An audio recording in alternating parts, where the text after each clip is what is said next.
तुम्हारे नबी पेडोफाइल, कुछ भी बूढ़ा जो है एक छोटी बच्ची के साथ अगर सेक्स करे वो पेडोफाइल ही होता है। अल जामिउस सहीह व हुवा सुननुत तिर्मिज़ी किताबुन निकाह हदीस नंबर 1109।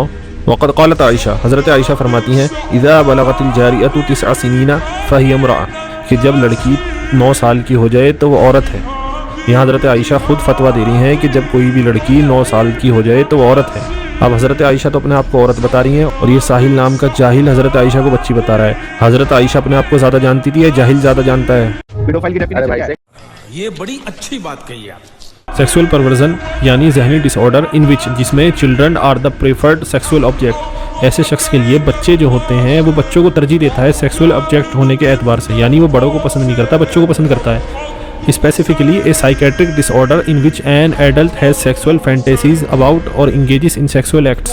ए साइकेट्रिक डिसऑर्डर यानी एक जहनी बीमारी है जिसमें उसके जो एडल्ट शख्स होता है उसके जहन में डिज़ायर्स होते हैं, वो फैंटेसीज होती हैं बच्चों के बारे में और वो उनके साथ सेक्सुअल एक्ट्स में मुलव्विस होता है, यानी सेक्सुअल एक्ट्स करता है उनके साथ। विद किन के साथ? विद ए प्रीप्यूबेसेंट चाइल्ड, एक उस बच्चे के साथ जो प्यूबर्टी को ना पहुंचा हुआ हो। अब इन्होंने 3 बातें बताई। एक तो ये प्रेफर्ड करेगा वो चिल्ड्रंस को सेक्सुअल ऑब्जेक्ट के तौर पर, दूसरा इन्होंने कहा कि उसके दिल में फैंटेसीज होंगी बच्चों के बारे में, और तीसरा इन्होंने कहा कि वो सेक्सुअल एक्ट्स में मुलव्विस होगा बच्चों के साथ।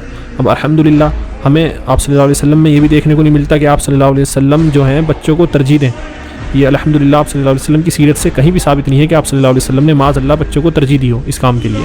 और दूसरी बात यह है कि सेक्सुअल फैंटेसीज़ हों उसके जहन में, और अल्हम्दुलिल्लाह हमें न सीरत में, न हदीस में, न कुरान में, किसी भी तारीख़ में हमें नहीं मिलता कि आप सल्लल्लाहु अलैहि वसल्लम के जहन में कुछ ऐसे डिज़ायर्स मौजूद थे। और तीसरा ये था कि वो सेक्सुअल एक्ट्स करता हो बच्चों के साथ। तो अल्हम्दुलिल्लाह ये बात भी आप सल्लल्लाहु अलैहि वसल्लम में मौजूद नहीं थी।